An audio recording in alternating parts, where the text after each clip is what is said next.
बरदरान इस्लाम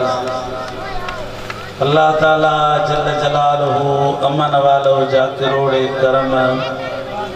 अणकुटे सानई थोरा जय मालिक साईं जो वॾो करम करे या रहमत वारी बरकत वारी अज़मत कुरान पाक वारी तवां असांखे महफ़िल नसीब फरमाई आहे। उम्मीद आहे हिन रहमत वारी महफ़िल मां को बि बानो ख़ाली न वेंदो।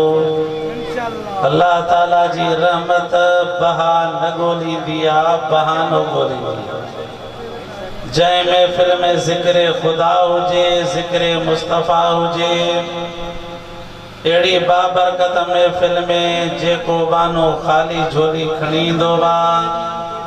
अल्लाह करीम जे करम सां भरे करे पोइ ते मोटंदो। अवां बख़ूबी वाक़ुफ़ आहियो अवां जे शहर जो आशिक़े रसूल हरदिल अज़ीज़ मोहतरम वाजिब अली लाशारी जंहिंजे मथां रब करीम जो स्पेशल करम थियो आहे। ताजदारे कायनात जे निगाहे करम सां मुर्शिदन करीमन जी पाक दुआउन सां संदस जे बिन फर्जंदन हाफिज अब्दुल वाहिद लाशारी हुसैनी, आफाक अहमद लाशारी हुसैनी, रब करीम जो रहमत वारो कुरान पाक मेहनत करे 83 पारा याद कया आहिनि, पंहिंजे सीने में सांढिया आहिनि। उन्हनि जे ख़ुशीअ में संदस जे वालिद गिरामी अजीज करीब कुरान पाक जे ख़ुशीअ में ये सुहिणो प्रोग्राम अज़मत कुरान पाक मल्हाए रहिया आहिनि, जिन में असां तव्हांखे बि अल्लाह ताला या अचण जी हिते पहुचण जी सादत नसीब फरमाई आहे। जंहिंमें काफ़ी कुरान करीम जा हाफ़िज़ बि अॼु तव्हां शहर वारनि जा महिमान थिया आहिनि। तमाम बेहतरीन नात खान मोहतरम हामिद अली हुसैनी ऐं संदस जो साथी बि तव्हां जा महिमान थिया आहिनि। असां पंहिंजे तरफ़ खां अदे वाजिब अली के हिक मुबारक न पर अहिड़ी सादत मिलण ते लखे मुबारकूं ॾेई रहिया आहियूं। इन हाफ़िज़नि जे अबियमा के त मुबारक आहे, हिननि जे घर जे बातन के त मुबारक आहे, हिन जे ज़ात वारनि के त मुबारक आहे, पर तव्हां सारे शहर वारनि के बि लख मुबारकूं हुजनि। एका दुनवी डिग्री न आहे जेका फ़क़त जेको डिग्री हासिल करे त उनखे फ़ाइदो ॾिए, वध में वध उन जे घर जे भातिन खे फ़ाइदो ॾिए, पर रब करीम जो उहो शान वारो क़ुरान आहे, उहो अज़मत वारो क़ुरान आहे, उहो मक़ाम ऐं मर्तबे वारो क़ुरान आहे जो जेकॾहिं कंहिं बि इलाइक़े शहर जो हिकु क़ुरान पाक जो हाफ़िज़ थींदो आहे अल्लाह करीम ककर करम जो सभिनी जे मथां वसाए छॾींदो आहे।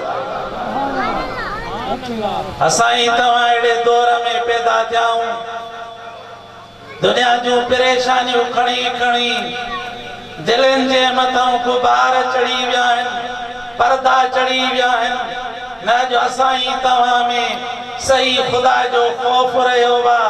न साईं करीम जी मोहब्बत रही आहे, न की शरीयत ऐं का सुन्नत रही आहे। पर सुहिणा जो ॾिसण वारा ॾिसनि, हिन महफ़िल जे मथां ॾिसण वारा ॾिसनि त रब करीम जी रहमत वॾे बुढ़े मींहं वांगुरु वसी रही आहे। अवां सद मुबारक जा लाइक़ आहियो। इहो बचन ॾींहनि खां ऐलान हले पियो त तव्हांजे शहर में रब करीम जे क़ुरान पाक जो जलसो थींदो। सोणे सैयद कंबर वारे साईं जा फ़कीर ग़ुलाम ईंदा, हाफ़िज़ बि ईंदा, नात ख़ान बि ईंदा, वाइज़ ॿुधाईंदा, रब जो क़ुरान पढ़ी उन जो शान ॿुधाईंदा। पोइ बि कनि दोस्तनि पंहिंजी निंड प्यारी कई, कचारी बिस्तरा प्यारा कया, पर तव्हांखे मुबारक अॼु तव्हां रब जे क़ुरान खे प्यारो कयो आहे। इंशाअल्लाह ताला तव्हां पक्को इरादो करे वियो, दुनिया जो केतिरो बि ज़मींदार हुजे, दुनिया जो केतिरो बि सखी मर्द हुजे, मुमकिन आहे त उन जे दरवाज़े तां को साइल खाली मोटी थो सघे, मगर तव्हां पक ॼाणो अहिड़ी करम वारी महफ़िल मां रब करीम पंहिंजे बाननि खे खाली न मोटाईंदो आहे। केतिरा तव्हां में साइल हूंदा, पोइ रिज़्क़ जे तंगी जे लाइ दुआउनि जे लाइ चवंदो आहे। कंहिंजे घर में का बीमारी जी तकलीफ़ आहे, कंहिंजो औलाद चवण में न आहे, कंहिंखे पाड़े ओड़े वारी जी तकलीफ़ आहे, पर तव्हां पक ॼाणो अॼु रब वो करम करे हीअ रहमत वारी महफ़िल नसीब कई अथई। अॼु दर्द वारी दुआ करण तुंहिंजो कम आहे। अॼु जेके बि दिल जा मक़सद अथई पूरा करण अकेले रब जो कम आहे। सुभान अल्लाह।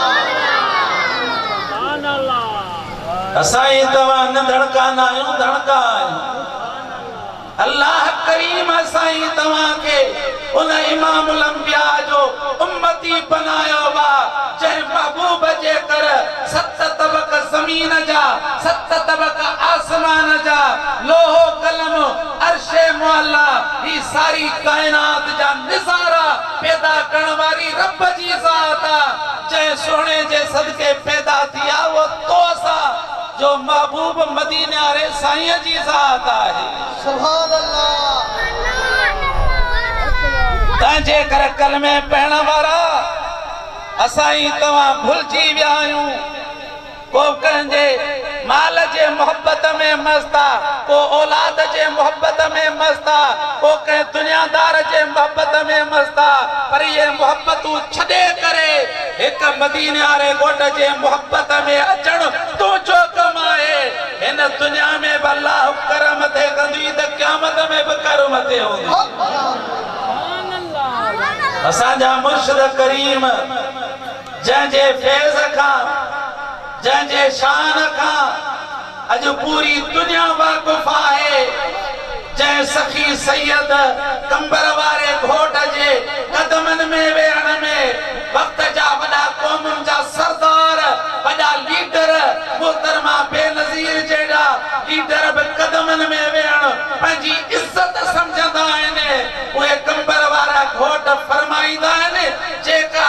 नाचीज़ खे चीज़ कंदी आहे, जेका उन्हीअ मोहब्बत मक़ाम ते पहुचाए जाते ॿियो न पहुचंदो, उहा कहिड़ी इबादत आहे? उहा मदीने वारे साईं जी मोहब्बत आहे। तंहिंजे करे दोस्तो अॼु घर उजड़िजी विया आहिनि, नमाज़ न रही आहे, क़ुरान पाक न रहियो आहे, ज़िक्र न रहियो आहे, दुरूद न रहियो आहे। पोइ ग़रीब त परेशान आहे, लखनि जा मालिक आहिनि, लखे रुपया वापार मां अचनि, नौकरनि मां अचनि। अॼु घर में मोहब्बत न रही आहे, घर में उहा सिक न रही आहे, उहा बरकत न रही आहे। इहो कहिड़ो सबब आहे? ऐं मुसलमान असाई तव्हां रब जे क़ुरान खे छॾे ॾिनो आहे, पर तव्हां पक ॼाणो हे जेके बि नंढड़ा तव्हांजे शहर में रब करीम भलाई करे क़ुरान पाक जा हाफ़िज़ कया आहिनि, असां पंहिंजे रब में उमेद कयूं था त हिन हाफ़िज़नि जे बरकत जे करे अल्लाह तव्हांजे शहर खे क़यामत ताईं शाद ऐं आबाद फरमाईंदो। आमीन। हदीस पाक में ईंदो आहे, तवज्जो करे ॿुधो, जेकॾहिं को बि इलाइक़ो, को बि शहर वारा जेकॾहिं बेफ़रमान थी पवंदा आहिनि, गुनाहनि में काहे पवंदा आहिनि अल्लाह करीम नाराज़ थींदो आहे। अल्लाह ताला जिब्राइल के फरमाइंदो आहे त ए जिब्राइल इन शहर वारनि जे सॼे शहर जी चकी जो चकी पटे आसमान ताईं खणी करे वापस ऊंदे मोछला जीअं लूत अलैहिस्सलाम जी क़ौम तबाह थी वई ईअं हिन क़ौम खे तबाह करणो आहे। हज़रत जिब्राइल इरादो कंदो आहे उन शहर वारनि मां हिकु नंढड़े में नंढड़ो ॿार उथी करे रब करीम जे क़ुरान जो इब्तिदा वारी सूरत अल्हम्दुलिल्लाह रब्बिल आलमीन जॾहिं पढ़ंदो आहे रब करीम जी नाराज़गी रहमत में तब्दील थी वेंदी आहे। अल्लाह ताला फरमाईंदो आहे त ए जिब्राइल इन मुंहिंजे हिक नंढड़े बहाने पंहिंजे नंढड़ी ज़ुबान सां मूं रब करीम जो हम्द कयो आहे मुंहिंजी तारीफ़ कई आहे। इन नंढड़े जे इन हम्द जे सदके 40 साल मां इन शहर वारनि जे मथां अज़ाब खे खणाए थो छॾियां। मुसलमान जेकॾहिं अल्हम्दुलिल्लाह रब्बिल आलमीन पढ़ण जे कर रब एतिरो करम करे पर जाते सीना रब जे क़ुरान सां आबाद थियनि जाते 30 सिपारा क़ुरान जा अचनि छा न मालिक जो करम हूंदो त तव्हां सभु मुबारक जा लाइक़ आहियो। इंशाअल्लाह ताला हाफ़िज़नि जूं दिस्तारूं थींदियूं दिस्तारुनि खां बाद असांजो नात ख़ान अञा हिकु ठाहे आयो आहे हाफ़िज़नि जे शान में मनक़बत बि पढ़ंदो आख़िर में दुआए ख़ैर थींदी ऐं तव्हां हिमल बि तव्हांजा चेहरा ॼाणनि था त तव्हांजे क़ल्ब में वॾो सुकून मौजूद आहे। त तव्हांखे कहिड़ी शइ ते आंदो आहे गर्मी में तव्हांखे कहिड़ी शइ अचे हिते हिन पिंडाल में पलाल ते विहारियो आहे न तव्हांखे गिल्म गालीचा आहिनि न तव्हांखे कुर्सियूं आहिनि पर इहो रब जे क़ुरान जो मौजूज़ो आहे। जेकॾहिं अॼु तूं रब जे क़ुरान सां वफ़ा कई आहे हे रब जो क़ुरान बि वफ़ादार थी आयो आहे। रब जो क़ुरान तव्हांजे साम्हूं जेके आयत सबूरी तिलावत कई अथमि अल्लाह करीम उन में क़ुरान पाक जूं 4 सिफ़तूं बयान फरमायूं आहिनि।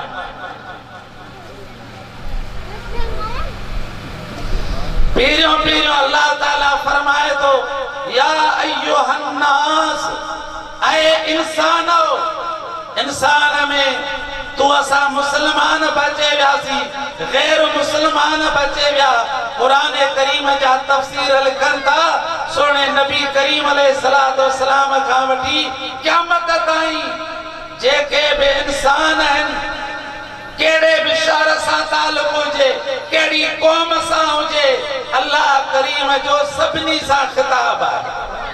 ताए इंसानो कद जाअतकुम मौइज़तुम मिर रब्बिकुम बेशक तहकीक मु अल्लाह जे तरफ खां तव्हां वटि नसीहत आई आहे तव्हां वटि वाइज़ आयो आहे। या कंहिंजी तारीफ़ रब जे क़ुरान जी तारीफ़ आहे। इन वाइज़ मां मुराद छा आहे अल्लाह जो क़ुरान। अल्लाह ताला फरमाए तो ऐ इंसान तव्हां काथे बि रहो केड़ी कौम वारा हो पर मु रब जो क़ुरान एॾे फैज़ वारो बा सभिनी जे लाइ जीअं सिज जी रोशनी सॼे जहान जे लाइ आहे ईअं रब जे क़ुरान जो फैज़ बि सभिनी इंसाननि जे लाइ आहे। सुभान अल्लाह। एड़ी रब करीम जे क़ुरान जी नसीहत एड़ो फ़ाइज़ जो जेकॾहिं क़ुरान जे को करीब अचे क़ुरान ते अमल करे क़ुरान जे नसीहत ते अमल करे वक्त जो गौस बणजी वञे कलंदर बणजी वञे बेटाई बणजी वञे दिलबर दस्तगीर बणजी वञे। ए जेके अल्लाह जा कामिल वली ॾिसो था ये रब जे क़ुरान जा आमिल हुया। ये रब करीम जे क़ुरान सां प्यार ऐं मोहब्बत हुयो। असां तव्हां मुसलमान 12 महीने रब जो क़ुरान घर में पियो आहे पढ़ण त पंहिंजी जाइ ते पर ज़ियारत जे लाइ बि मुसलमान तयार कोन। खुदा पई थी पए त साईं घर में किरो क्रोध वधी वियो आहे पूरत कान थी पवे पुट चवण में कोने हे मसालो वा हे मुसलमान असां पंहिंजे अखियुनि सां ॾिठोसीं हिंदाण नहीं छान जे मौसम में हे हाफिज़ गोरा सां गॾु हुया सोजरे मीरवाणी प्रोग्राम हुयो रात जो जाते वञूं त हिकड़े हिकड़े नंबर ते नंढड़ी पेई ठही पई आहे मथां रब जो क़ुरान पियो ऐं इंसान अञा खुदा जो ॼमर न अचनि अञा माकड़ ऐं चमड़ा न अचनि अञा पाणीअ जी फोटियूं नमूना समूना न अचनि जो हे रब जो क़ुरान जेके तो पंहिंजे घर जे भातिरी जेतिरी बि इज़त न ॾिनी आहे जो हे रब जो क़ुरान जेको अल्लाह ताला फरमाए थो मां जबलनि ते नाज़िल कया उहे बि रेज़ा रज़ा थी वञनि पर इंसान तुंहिंजो भाग आहे जो मां पंहिंजे मुस्तफ़ा जे क़ल्ब ते नाज़िल करे इहो क़ुरान पाक मां तव्हां ईमान वारनि खे अता कयो आहे केॾी दुख जहिड़ी ॻाल्हि आहे वञ कंहिं रोड रस्ते सां और तूं क़ुरान पाक खणी बीठियूं आहिनि हिकिड़े 10 रुपयनि ऐं 5 रुपयनि खां रब जो क़ुरान खणी बीठो आहे न रब जे क़ुरान खे तुंहिंजे पढ़ण जी ज़रूरत आहे तोखे अमल जी ज़रूरत आहे पोइ ॾिसो रब जो क़ुरान जंहिंजे लाइ अल्लाह ताला फरमाए थो मां पंहिंजे क़ुरान खे तव्हांजे लाइ नसीहत बणाए मोकिलियो आहे एड़ी नसीहत अल्लाह तवा के तौफीक दे ए जेके वडा वडा सहाबा कराम सोने अबू बकर हजरत उमर उस्मान हैदरे करार जड़ा है इनन के रब जे कुरान जो फैज है पीरी तारीख मुहर्रमुल हराम जी हजरत सैयदना अमीर उमर रज़ी अल्लाह ताला अन्हु जी शहादत है ऐं 10 तारीख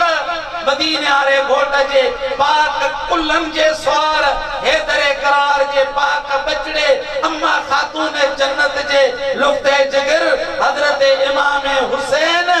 ऐं उन जे साथिन जे शहादत जो ॾींहुं आहे पर पहिरियों हजरत अमीर उमर जो ॾींहुं आहे असा सुन्नत जमायत वारा ये दुनिया में तवा नजर फेरायो तवा के सुन्नत जमायत केड़ी आ जंहिंजे जुबान ते होंदो लब्बैक या रसूल अल्लाह सभई चो लब्बैक या रसूल अल्लाह या हक वारी जमायत जेका है इनके अल्लाह ताला बेअदबी खां बचायो है के आल बैत जी मोहब्बत जी दावा करे सोने नबी जे साहबा जी गिलाऊं कर बुग़्ज़ रखन बचंदा सड़ंदा वतन एकड़ा वरी साहबा जी मोहब्बत जी दावा करे अहल बैत नो बचंदा वतन बुग़्ज़ रखन यजीद के अमीरुल मोमिनीन चवन सोने हुसैन के मकाम न देने पर ये वाहिद जमात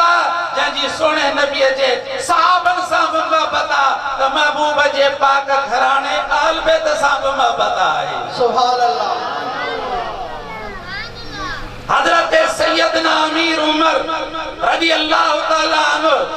गाल चेती त इहो क़ुरान पाक नसीहत बनजी आयो आहे वाइज़ बनजी आयो आहे मक्के पाक में अबू जहल एकड़ो इजलास कोठायो महफिल रखराई जंहिंमें सभिनी खे गॾु करे चई त मुसलमाननि जो ताइदाद वधंदो थो वञे आहे को तव्हां माड़ो बहादुर जेको मुसलमाननि जे नबीअ खे नौज़ बिल्लाह शहीद करे विझे उनखे मां 1000 उठ ॾींदुसि हेतिरा मां उनखे इनाम ॾींदुसि एतिरे में हज़रत अमीर उमर अञा इस्लाम ते न आयो आहे 24 साल उमिरि कदावर जवान अबू जेल जो सगो भाणजा उथी भी रहियो जी मामा अबू जेल इहो वाइदो पक्को बा एतिरो इनाम ॾींदे जी लात मनात जो कसम इन किसे में रब करीम जे कुरान जो एड़ो त शान रखियल जो तवज्जो करे ॿुधंदे दिल ठरी पवंदे इंशाअल्लाह असा महसूस कयूं था त गर्मी जी मौसम जल्दी प्रोग्राम थी वञा असा जो भी शाह नमाज खां बाद अचण जो प्रोग्राम हुयो पोयों जमायत तालिब उनके नमाज पढ़ाए चोसी त पोइ अचूं पर समझोसी त कमकार जी मौसम आहे इशा जी नमाज खां अॻ में पहुता आहियूं त इंशाअल्लाह ताला जल्दी प्रोग्राम पूरो कयूं था कमकार जी मौसम आहे पर हर रात बि तव्हांजे ॻोठ में अहिड़ो प्रोग्राम न हूंदो आहे इंशाअल्लाह ताला ये नसीहतूं इन आजिज़न फकीरन जे ज़ुबाननि मां ॿुधंदो अल्लाह कंदो दुनिया में त कम ईंदो पर क़ब्र क़यामत में बि कम ईंदो ॾाढे ॾुखे दौर मां हली रहिया आहियूं हर तरफ़ ॾे दां ई दां लॻी पई आहे हे रब जो करम थियो आहे अदे वाजिब अली जे मथां जंहिं एॾो सारो ख़र्च करे बंदोबस्त कयो आहे अल्लाह उन जे रिज़्क़ रोज़ी में बरकत अता फरमाए हेड़ा प्रोग्राम जो के दौर में कण जिहाद जे बराबर आहे सोना जे कने कहे बेफायदो जे कने कहे नाजायज महफिलियों करा उन में शैतान खर्च करण जी बाकायदे फुल इजाजत थो दे पर हिते को मर्द मुजाहिद मदीने वाले संजो परवानो जे जोड़ा प्रोग्राम करे ॾेखारे हजरत सैयदना अमीर उमर रज़ी अल्लाह ताला अन्हु वायदो पक्को थियो मक्के पाक जी सरजमीन मक्के पाक जी गलिया हथ में तलवार खेलो दींदो ऐं कावड़ में लाल थी करे निकतो वा आदो इरादो यो वा त मुसलमान जे नबी के शहीद कया ये हजरत अमीर उमर केरा जेको बियो नंबर खलीफतुल मुस्लिमीन अमीरुल मोमिनीन मदीने वाले घोट जो सोने अबू बकर सिद्दीक खां बाद में खिलाफत ते वेठो वा पर ॾिसो त इन्हनि खे बि रब जे क़ुरान कीअं वाइज़ ऐं नसीहत कई आहे हालो ताजदारे कायनात जो अञा 41 मुसलमान थिया आहिनि जंहिंमें 6 औरतूं आहिनि ॿिया मर्द आहिनि अञा कुफर जो ज़ोर आहे एतिरो कुफर जो ज़ोर आहे जो मिठे बैतुल्लाह शरीफ में सरेआम को नमाज़ अदा न करे सघंदो एतरो काफिरन जो जोर हुयो एतरे में कावड़ में लाल लगो वने तो आदो एक ताजदारे कायनात जो गरीब मिस्कीन असाबी मिलियो वा फरमाए तो उमर कर खबर हथ में तलवार कावड़ में लाल लगो पियोई काडे तो वनी जी तवा मुसलमान जे नबी के शहीद करण जो इरादो मुसलमान केतरो भी जे जो ईमान कामिल हुजे गरीब हुजे पर बातल जाडो टिजंदो ना ॾिसो सोने हुसैन यजीद जाडो पंजो सिर मुबारक कटायो वा पर महबूब जे बचड़े झुकायो कोने जेको सच्चो हुसैनी हेतरी हुंदो वा यो महबूब जे दीन सां ई मोहब्बत कंदो अटकल वारी मोहब्बत का अल्लाह बचाए सच्ची मोहब्बत हुजे मदीने वालो घोट फरमाए तो आल बैत मुंहिंजा कुरान सां गॾु कुरान मुंहिंजे आल बैत सां गॾु जेको सच्चो हुबदार हूंदो आहे उन जे घर में उन जे सीने में उन जी महफ़िल में बि रब जो कुरान ई कुरान हूंदो आहे हज़रत अमीर उमर वञी रहियो आहे असाबी अकल ॾेई फरमाए तो उमर ख़बरदार थी पहिरियों तुंहिंजो भेणियो सईद नालो अथसि तुंहिंजी भेण फातिमा नालो अथसि इहे असांजे मुस्तफ़ा जा पक्का उम्मती गुलाम बणिया आहिनि जंहिंजे घर खे मदीने वारे से क़ुरान पाक जो मदरसो बनाए छॾियो आहे सुभान अल्लाह हुते त रब जे क़ुरान जो दर्स हली रहियो आहे पहिरियों पंहिंजे घर जी सफ़ाई करे पोइ असांजे नबी ॾे वञे या नई गाल जो हज़रत उमर साईं बुधी वेतर कावड़ में लाल थी वयो कावड़ में सिद्धो पंहिंजे भेण जे दरवाजे ते आयो दरवाजो बंद आहे पर उन्हें वक्त में भी रब जे कुरान की ताहा सूरत जेका आहे 16 सिपारे में हज़रत उमर साईं जे भेण जे घर मां उन रब जे कुरान जो तिलावत जो आवाज सुभान अल्लाह वो मुसलमानों पाण में तब्दीली आणियो है जेके मोबाइलूं निकियूं ने नंढे वॾे जे हथ में मर्द त मर्द औरतुं न्याणियुनि जे हथ में अड़े सुम्हे त बि परायूं औरतूं साम्हूं उथे त बि परायूं औरतूं साम्हूं अञा बि नाजायज़ अहिड़ा मसाला हुन में पोइ मुसलमान तुंहिंजे कल्ब में सुकून काॾहें पैदा थींदो पोइ तोखे नमाज़ जी मोहबत काॾों ईंदी पोइ तोॾे क़ुरान जी मोहबत काॾों ईंदी तो में ज़िक्र काॾों ईंदो तो सुकून काॾे ईंदो जेकर सच्चो मोहब्बत वारो मां मदीने वाले साईं जो सच्चो गुलाम महबूब जा मिलाद बि करींदो, यारियूं करींदो, महबूब जे बचड़नि जा ॾींहं मल्हाईंदो त पंहिंजे घर खे महबूब जे शरीयत सां सिंगार। इहे तुंहिंजूं मोबाइलूं नाजाइज़ गुफ़्तगू न हुजे, पर इहे मोबाइल खोलाई त रब जे क़ुरान जे तिलावत जो आवाज़ सुभान अल्लाह, नाते मुस्तफ़ा हुजे, हेडफोन कन में हुजे, ये नाजायज़ कलाम पराए औरतुनि जा न, अखियुनि ते नंगियूं औरतूं तुंहिंजे साम्हूं न, पर ये तूं हेडफोन कन में यासीन शरीफ जी तिलावत महबूब जो मदी निंड पइजी वञे। असां तो ख़ुदा जो बरकत पवंदी कोन पवंदी, सुकून मिलंदो न मिलंदो। हथ सां पंहिंजा झुगा ख़राब कया अथऊं, पीउ मां बि परे में पइजी वियो त औलाद काॾां सुधरे। पीउ जी 50 साल उम्र थी आहे त गुस्ल लहण कोन थो अचे, पीउ जी 50 साल उम्र थी आहे त वुज़ू लाइ नथो अचे, जनाज़े जी नमाज़ जी नियत नथी अचे, ईद जूं तकबीरूं नथियूं अचनि त सोना पोइ औलाद जो कहिड़ो ॾोह आहे। असां त जाते काथे हाल वञनि था त अबे मां जो अदब कयो, अदा अबे मां जो अदब कयो, पर अबे मां बि को लछण हुजे, उहे बि त पंहिंजे मालिक ऐं ख़ालिक सां सचा हुजनि। इहो कानून त जेको फलाउल मौला फलाउल कुल, जंहिंजो रब तंहिंजो सभु, जेको पंहिंजे अल्लाह जो थींदो आहे, अल्लाह वरी पंहिंजे बाननि जे दिलनि में उनजी मोहबत पैदा कंदो। किताब लिखंदा त रोतबार जो इलाइक़ो बा हज़रत शेख सादी रहमतुल्लाह अलैह वञे तो ॾिठई त हिकिड़ो अल्लाह जो प्यारो बानो शींहं ते सवार लॻो थो। छा शींहं बिना कंहिं लगाम ऐं महार जे। हज़रत शेख सादी रहमतुल्लाह अलैह जो ॾिठो त चई मुंहिंजो बदन हले पियो। परे को पुछा कई मांस कर ख़बर शींहं तोसां कॾहिं ठाव कयो आहे। ऐं शेख सादी जॾहिं मां पंहिंजे रब जो फर्मा बरदार थियो मां, अल्लाह माण्हू त छा पर जंगल जा जानवर बि मुंहिंजा फर्मा बरदार करे सुभान अल्लाह। त सोना जेकॾहिं तूं पाण 5 वक़्त निमाज़ी पढ़ंदे, रात जो रब जो ज़िक्र कंदे, इहे घोड़ा